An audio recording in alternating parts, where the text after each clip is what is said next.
You're listening to Greater Good Radio Hawaii. Today we're speaking with Clint Churchill, Trustee of the Estate of James Campbell. Mr. Churchill also serves as President and on the Executive Committee of the Pacific Aviation Museum Pearl Harbor and is on the Board of Directors for several organizations such as Hawaii Pacific Health, Boy Scouts of America, and several others.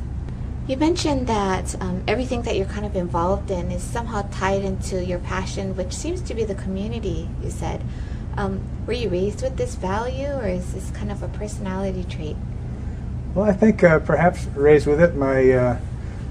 You got me thinking. My mom was Woman of the Year in Phoenix in 1952, and I remember being in second grade, and Mom pulled me out of school to take me to this lunch where she was being honored.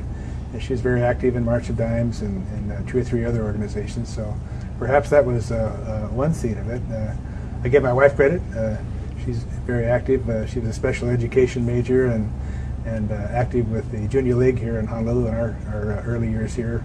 And so that gave me a whole perspective on the initiatives and programs and nonprofits that they support and spawned. So it just comes from different areas. And then seeing that the benefit and the value to the organization you're working for of community involvement. In other words, every organization has to sell something. So the more that you're seen as a good corporate citizen, the more valuable that's going to be to your organization.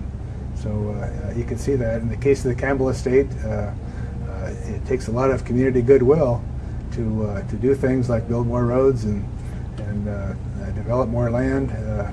So that's a challenge, and we very clearly saw that community involvement and supporting the community and working closely with the community as partners, as opposed to just being isolated and doing what you want to do without that relationship, is a key factor, I think, in the success of the development of Kapolei and the community support in the Kapolei region.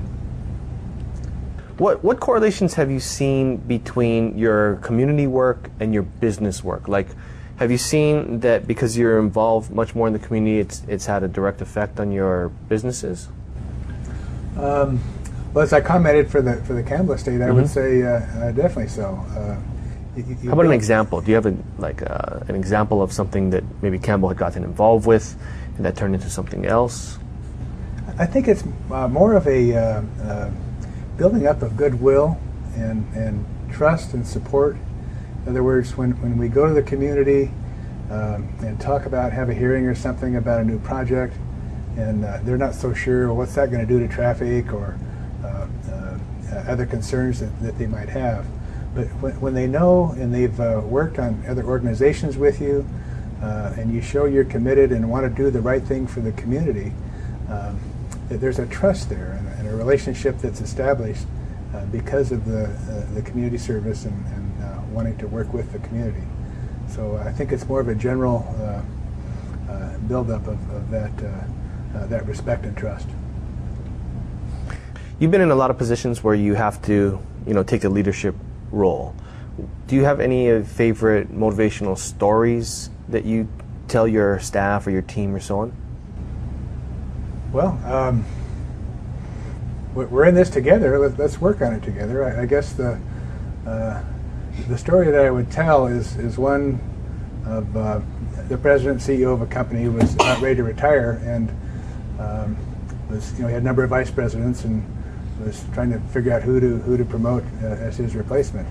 So he thought he'd get a second opinion and brought in a consultant, and the consultant came in and did something very interesting. He didn't just interview the vice presidents. He went down several notches lower in the company and said, asked the folks, who would you like as your next leader? And those at the bottom picked, in this case, the controller.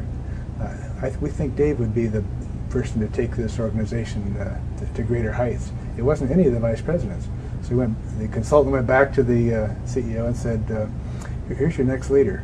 So that's an example, and I've seen it many times, that it's kind of a revelation that promoting doesn't really come from the top picking somebody as much as it does from the bottom pushing up. A good leader will select the next leader by talking to the subordinates and working working with them to identify the next leader for the organization. Okay, cool. Thanks for joining us today on Greater Good Radio. For more information or a transcript of today's show, please visit us online at greatergoodradio.com. This is your host, Evan Leong and Carrie Leong, saying please join us next time for another episode of Greater Good Radio Hawaii.